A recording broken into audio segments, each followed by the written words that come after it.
Hello students, good afternoon. Myself Rahul Bharti. Today I am going to start my first topic narration. तो आज हम जानेंगे भाई कि नरेशन क्या होता है, कितने प्रकार का होता है और किस तरह से हम नरेशन को सॉल्व करते हैं। सारे रूल्स को हम समझेंगे। First of all we will know the concept of narration.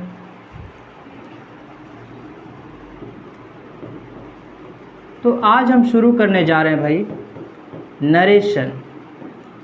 तो सबसे पहले जानेंगे कि ये नरेशन शब्द आया कहाँ से।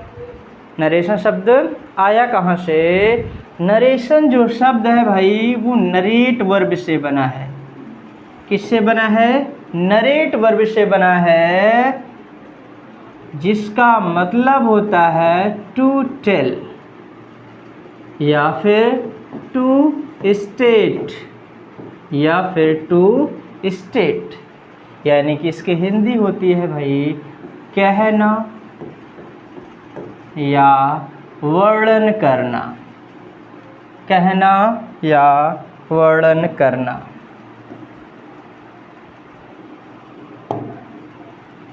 कहना या वर्णन करना। नरेशन को हम और भी अदर नेम से जान सकते हैं, जैसे कि नरेशन को हम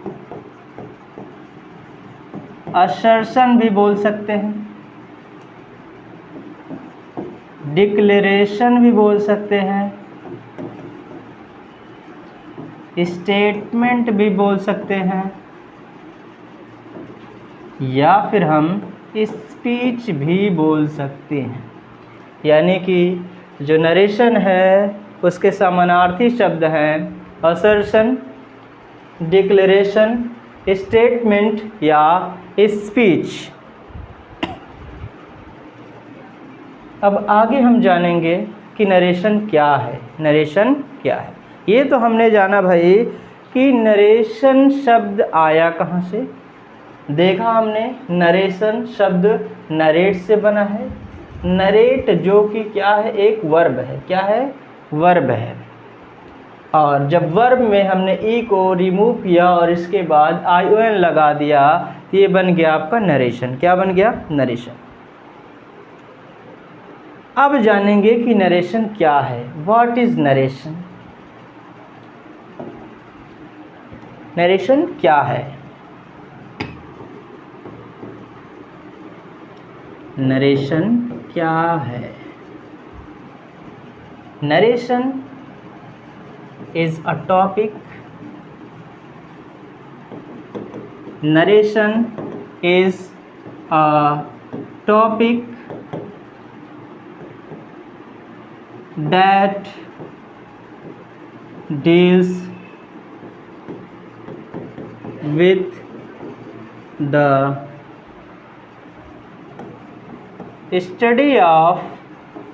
study of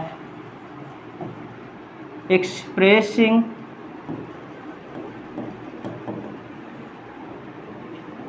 ideas of the speaker.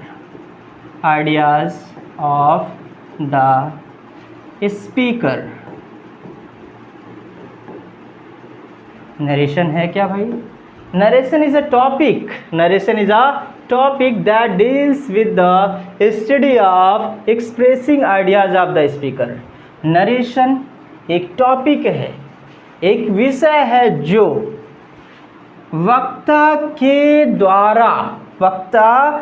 द्वारा व्यक्त किए गए विचारों का वर्णन करता है। नरेशन कहलाता है। यानी कि नरेशन को हम और सरल शब्दों में बोले तो वक्ता की कही गई बात को ज्यों का त्यों कहना ही नरेशन। वक्ता की कही गई बात को दूसरों से कह देना ही नरेशन कहलाता है। वक्ता की कही गई बात को दूसरों से कह देना ही नरेशन कहलाता है।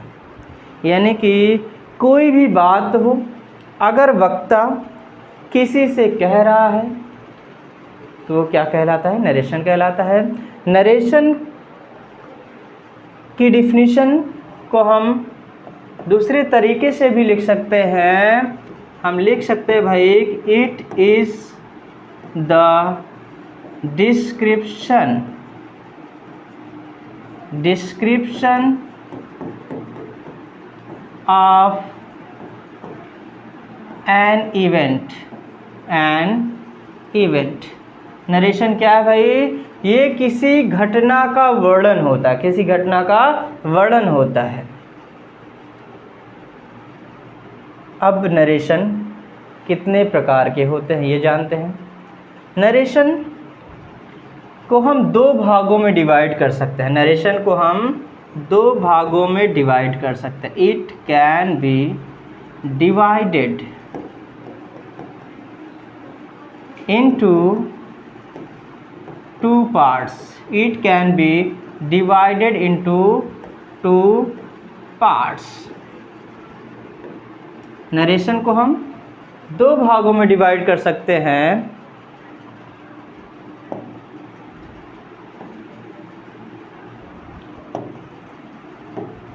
पहला डायरेक्ट स्पीच,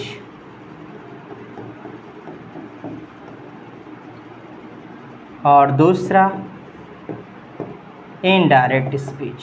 पहला डायरेक्ट स्पीच और दूसरा इनडायरेक्ट स्पीच। यानी कि यहाँ हमने क्या देखा कि नरेशन क्या है और कितने प्रकार का होता है।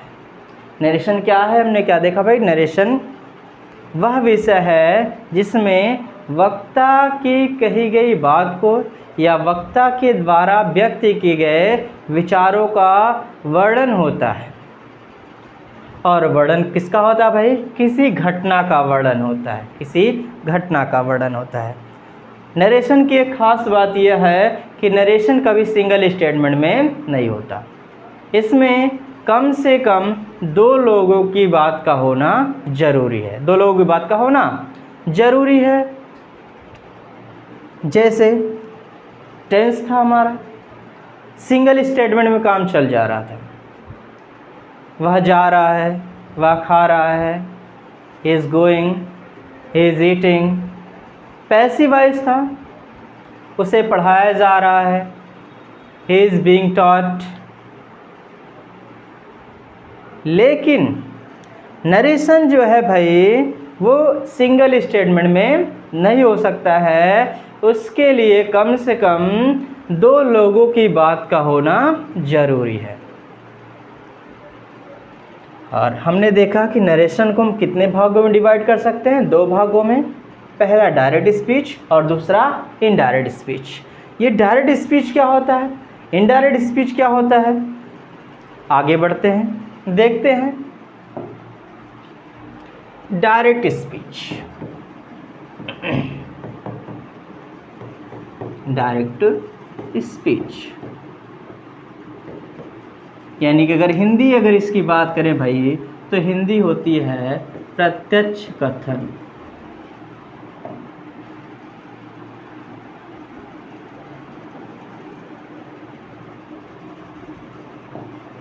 प्रत्यक्ष कथन,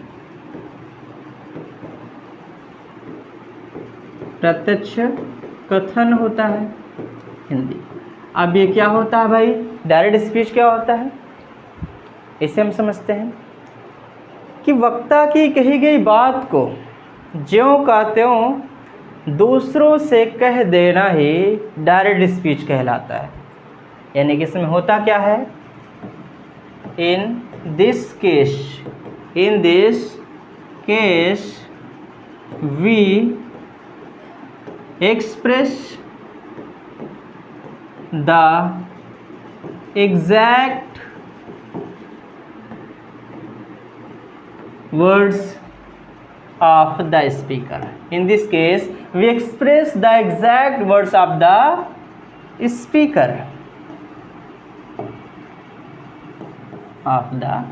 speaker. यानी कि वक्ता की कही गई बात को हूबहू कह देना या ज्यों का त्यों कह देना ही डायरेक्ट स्पीच कहलाता है। दूसरी बात, इनडायरेक्ट क्या होता है भाई? Indirect speech, indirect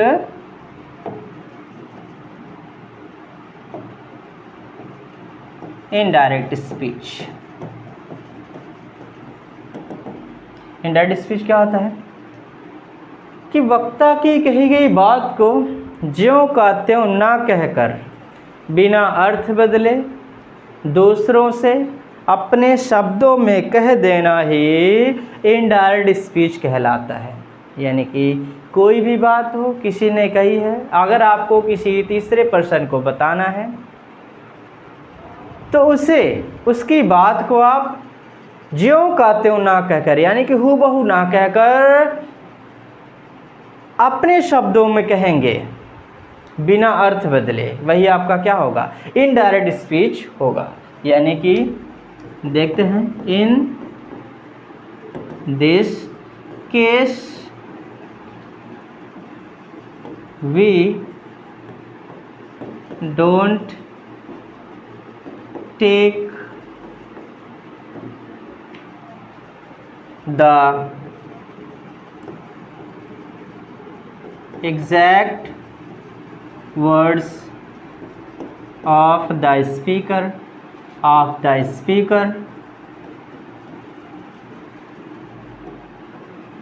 but we take the sense of the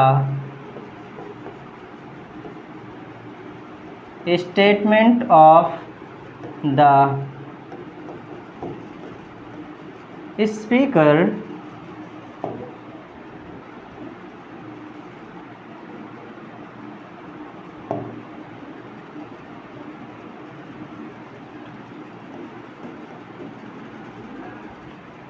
but we take the sense of the statement of the speaker and we express that statement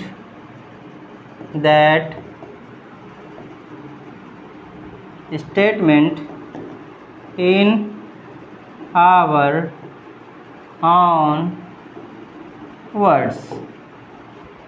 यानी कि इसमें करते क्या भाई? इनडायरेक्ट स्पीच में in this case we don't take the exact word of the speaker, यानी कि वक्ता ने क्या कहा है हूबहू शब्दों को ना लेकर, but we take the sense of the statement of the speaker, बल्कि वक्ता ने जो कुछ कहा है उसके भाव को लेते हैं।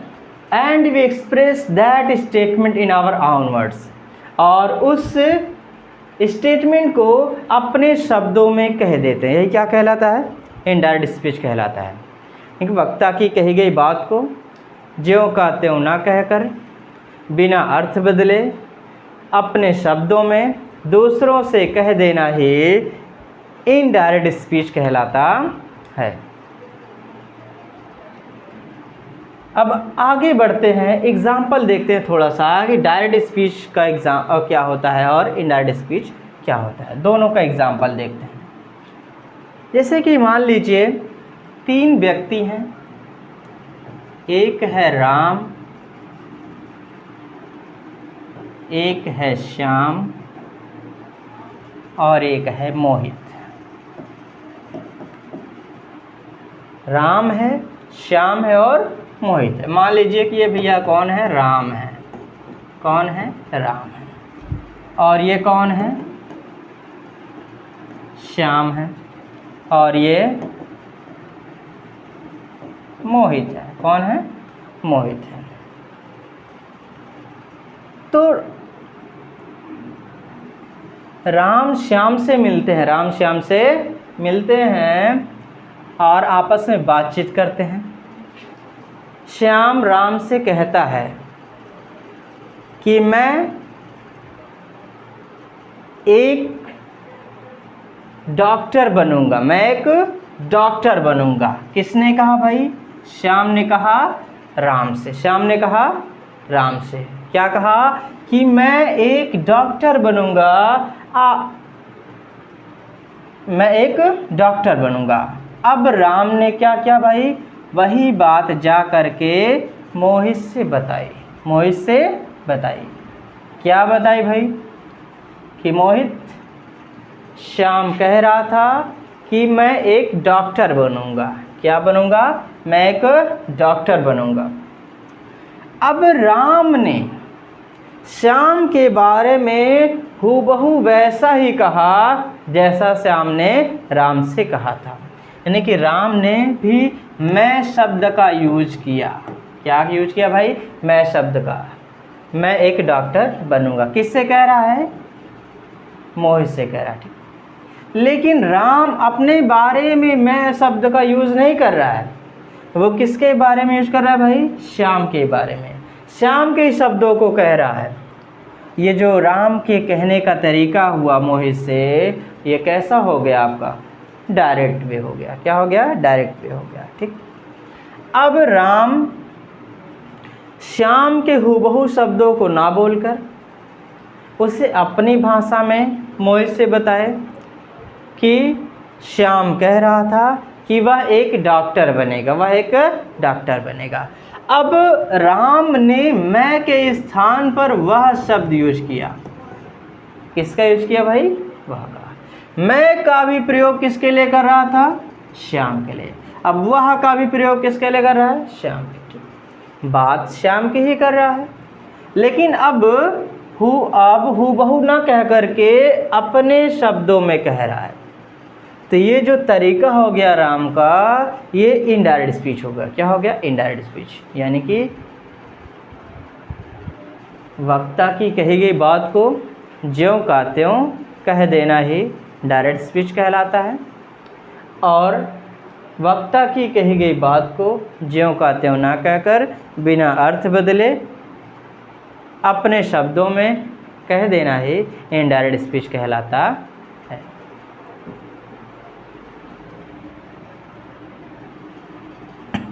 आगे बढ़ा जाए। तो ये था। इसमें हमने देखा, अभी तक हमने क्या देखा भाई कि नरेशन की ओरिजिन कहाँ से हुई। नरेशन जो शब्द है नरेट से बना है। नरेट एक वर्ब है जिसका अर्थ होता है वर्णन करना या बताना या कहना। फिर हमने देखा नरेशन को कितने भागों में डिवाइड करते हैं? 2 भागों में, डायरेक्ट स्पीच और इनडायरेक्ट स्पीच। अब हम जानेंगे कि नरेशन को हम सॉल्व कैसे करते हैं डायरेक्ट से इनडायरेक्ट में। लेकिन उससे पहले थोड़ा सा हम जानेंगे नरेशन के स्ट्रक्चर को। नरेशन के स्ट्रक्चर को अगर डायरेक्ट स्पीच की बात करें, डायरेक्ट स्पीच के स्ट्रक्चर की बात करें तो देखते हैं क्या होता है भाई। सब्जेक्ट होता है, वर्ब होता है, ऑब्जेक्ट होता है। फिर subject comment comma subject verb object और other word, full stop, invert comma बंद। अभी जो कामा के पहले का पार्ट है, कामा इन्वर्ट कामा के पहले का जो पार्ट है उसे हम बोलते हैं रिपोर्टिंग वर्ब। क्या बोलते हैं? Reporting verb. शॉर्ट में हम इसे बोल सकते हैं आरबी। और कॉमा इन्वर्टेड कॉमा के अंदर का जो पार्ट है उसे हम बोल सकते हैं भाई, या बोलते हैं reported speech. Reported speech short में हम बोल सकते हैं आरएस। क्या बोल सकते हैं? आरएस। ये हमारा कॉमा है और ये इन्वर्टेड कॉमा है। कभी भी जब इन्वर्टेड कॉमा को हम बंद करेंगे, यानी कि सेंटेंस के लास्ट में जब उसे लगाएंगे तो वो हमेशा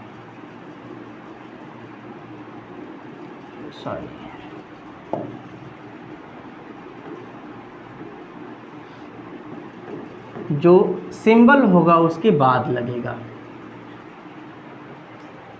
सिंबल से पहले हम डबल एंड कॉमा को बंद नहीं करेंगे। यानी कि इसमें हम देख रहे हैं क्या कि कॉमा एंड कॉमा के पहले का जो पार्ट है उसे हम रिपोर्टिंग वर्ब बोलते हैं, शॉर्ट में आर भी बोल सकते हैं, और कॉमा एंड कॉमा के अंदर का जो पार्ट है उसे हम रिपोर्टेड स्पीच बोलते हैं, जिसे हम शॉर्ट में आर एस बोल सकते हैं।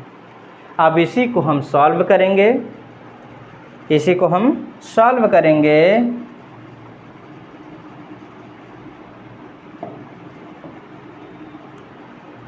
इनडायरेक्ट स्पीच में ये है स्ट्रक्चर डायरेक्ट स्पीच का, इसे हम सॉल्व करेंगे इनडायरेक्ट स्पीच में।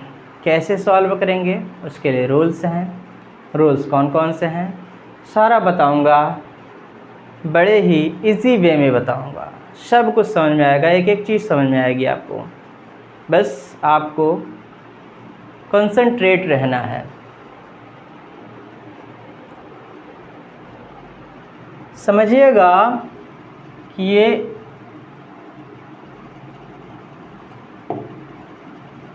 ये कोई एक व्यक्ति ये है, दूसरा व्यक्ति ये है, मान लीजिए दोनों दोस्त हैं, ठीक, दोनों दोस्त हैं। ये है कौन,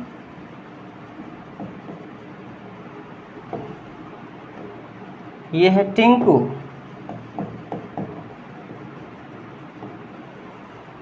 और ये है भाई रिंकू। ये है टिंकू और ये है रिंकू। दोनों क्लोज फ्रेंड थे, दोनों क्या थे, क्लोज फ्रेंड थे। होता क्या है एक दिन कि दोनों में किसी बात को लेकर अनबन हो जाती है। अनबन जब हो जाती है तो दोनों के बीच दीवार खड़ी हो जाती है, दोनों के बीच एक दीवार खड़ी हो जाती है और दोनों ने बातचीत करना बंद कर दिया, दोनों एक दूसरे से बात नहीं कर पा रहे हैं। कुछ दिन बीतते हैं, टिंकू को याद आती है भाई रिंकू की कि कितना बढ़िया दोस्त था मेरा टिंकू, बेवजह ही छोटी सी बात पे हमने उससे क्या कर लिया भाई, लड़ाई कर ली, बातचीत बंद हो गई। उधर रिंकू ही परेशान कि काश टिंकू से बात हो जाए, टिंकू से हमारा मिलन हो जाए। अब होता क्या है, दोनों लोग इसी सोच में पड़े हुए हैं। ये जो बीच की दीवार है, ये जो बीच की दीवार है, दोनों इसे ख़त्म करना चाहते हैं और फिर से मिलना चाहते हैं। अब यहाँ पे भाई किसी तीसरे पर्सन की एंट्री होती है, मान लीजिए उसका नाम है मीकू। क्या नाम है, मीकू। वो इन दोनों के बीच मित्रता कराएगा, फिर से दोनों की दोस्ती को पैचअप कराएगा। अब वो कहता है कि ठीक है दोनों लोगों की मित्रता तो मैं कर दूंगा, लेकिन जो बीच में तुम लोगों के दीवार बनी पड़ी है, सबसे पहले उसे ख़त्म करना पड़ेगा।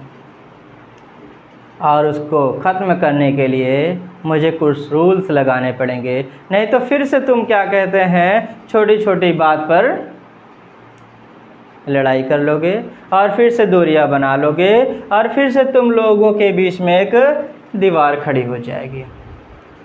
तो भाई अब जो मीकू रूल्स लगाएंगे, ठीक, जिसके द्वारा क्या कहते हैं रिपोर्टिंग टिंकू और मिंकू का पैचअप होगा, ठीक, सारे रूल्स को हम देखते हैं। यानी कि मेरे कहने का मतलब ये था कि जो रिपोर्टिंग वर्ब और रिपोर्टेड स्पीच के बीच कॉमा एंड कॉमा लगा हुआ है वो हटेगा और फिर हमारा डायरेक्ट स्पीच इनडायरेक्ट स्पीच में सॉल्व होगा।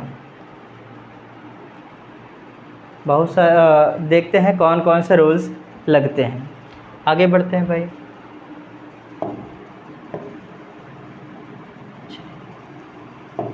अब डायरेक्ट से इनडायरेक्ट में सॉल्व करने के 3 नियम हैं। There are 3 types of rules for changing direct into indirect speech. पहले हम लिखेंगे rules for changing direct into indirect speech.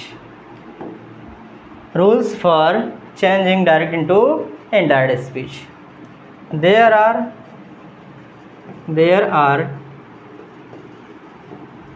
3 types of rules. There are 3 types of rules. 3 प्रकार के नियम हैं. पहला है आपका मास्टर रूल.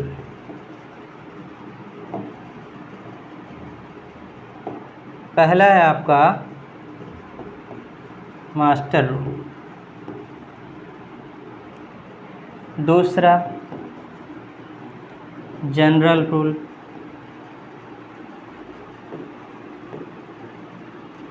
और जो तीसरा है स्पेशल रूल है. Special rule. ये 3 नियम लगेंगे तो हमारा डायरेक्ट स्पीच से इनडायरेक्ट स्पीच में सॉल्यूशन हो जाएगा.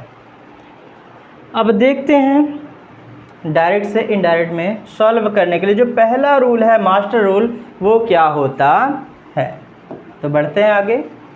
सबसे पहले मास्टर रूल क्या होता है वो देखते हैं भाई. मास्टर रूल क्या होता है. Master rule. अब ये मास्टर रूल क्या है उसके लिए हमें स्ट्रक्चर बनाना पड़ेगा. फिर से सब्जेक्ट वर्ब ऑब्जेक्ट.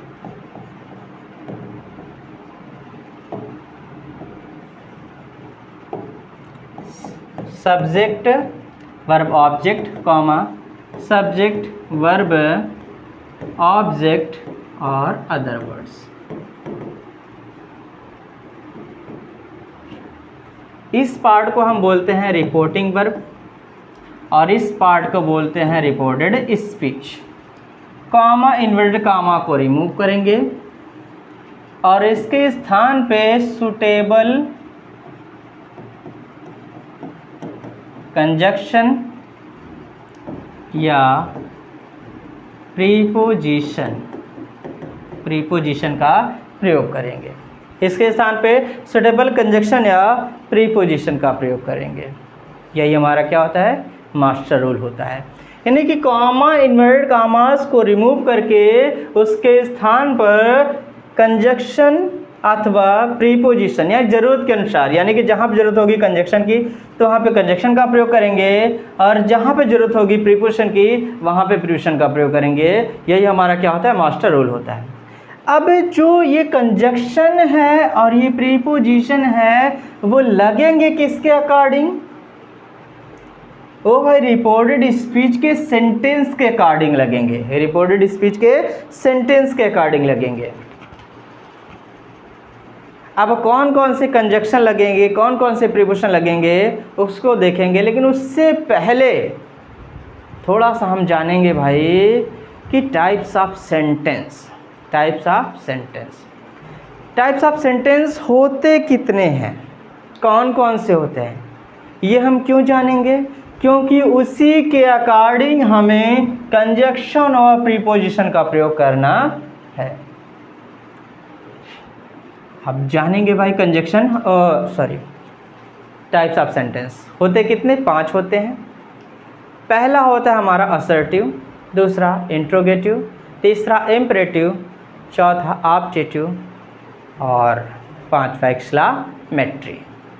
तो जानेंगे भाई कि कहाँ पे कौन सा कंजक्शन लगेगा. तो सबसे पहले हम लिखते हैं असर्टिव सेंटेंस. Assertive sentence.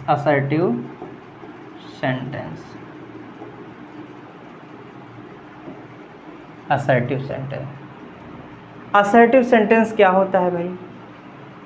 एक मिनट थोड़ा सा मैं डिफिनीशन लिख दूं मास्टर रूल की उसके बाद फिर आगे बताते हैं.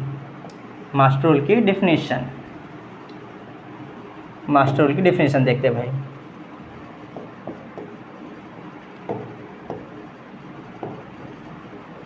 मास्टर रूल कहता है भाई to remove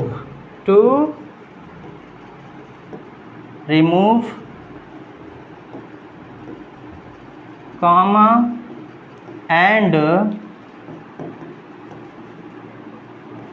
inverted commas, to remove comma and inverted commas, and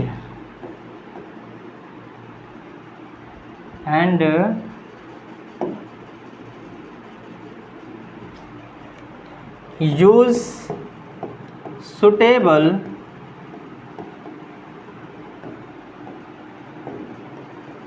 conjunction or preposition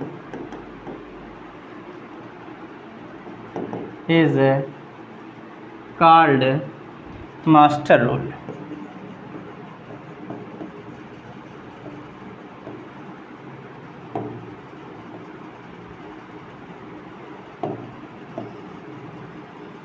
Master to remove comma and inverted commas and use suitable conjunctions or preposition is called master rule. ये होता है definition. अब देखेंगे आगे कि कहाँ पे हमें कौन सा कंजक्शन लगाना है. तो उसके पहले भाई हमें जानना पड़ेगा टाइप्स ऑफ सेंटेंस. तो होते कितने भाई? 5 होते हैं. जो हमारा पहला है वो है क्या भाई? Assertive sentence.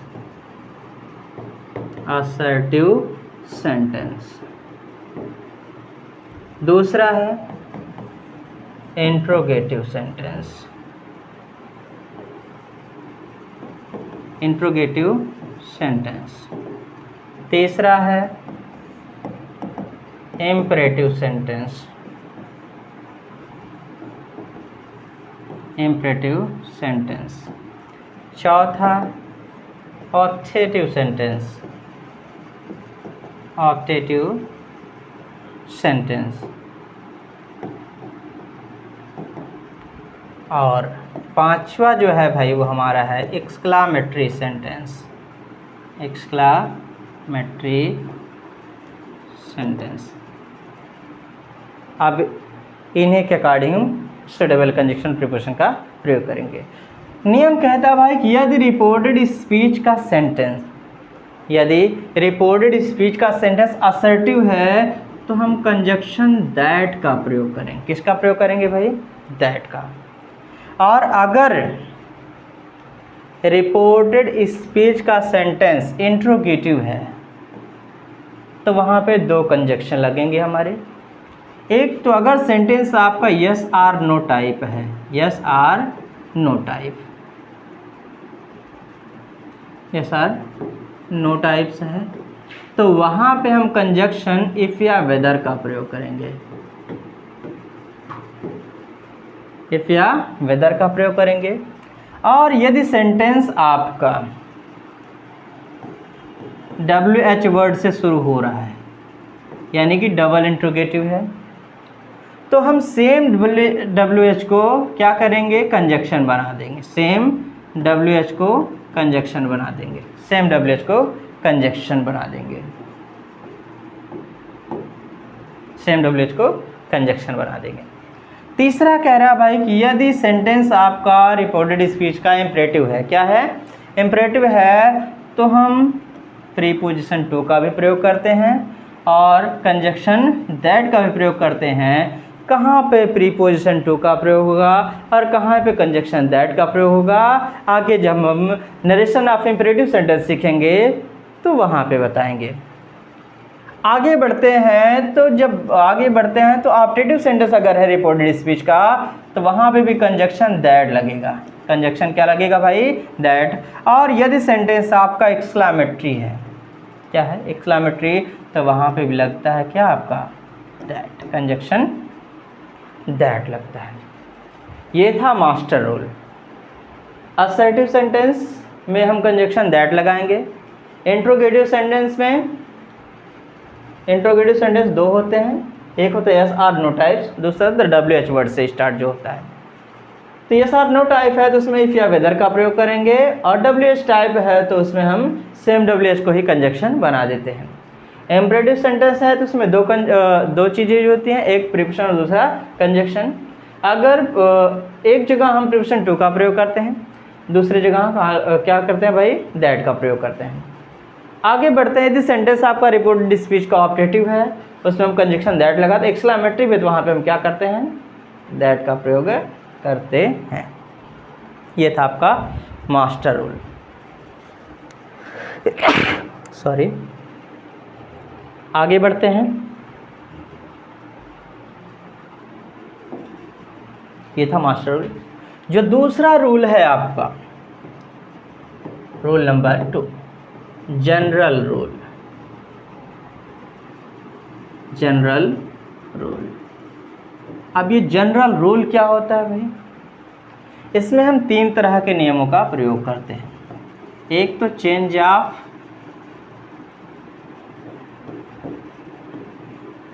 पर्सन, दूसरा चेंज ऑफ टेंस, तीसरा चेंज ऑफ अदर वर्ड्स। ये 3 रूल्स हैं। किसके अकॉर्डिंग आएंगे भाई? जनरल रूल्स के अकॉर्डिंग। अब ये चेंज ऑफ पर्सन क्या होता है, चेंज ऑफ टेंस क्या होता है, चेंज ऑफ अदर वर्ड्स क्या होता है, जानेंगे हम अगली क्लास में। आज के लिए बस इतना ही। Thank you. That's all for today.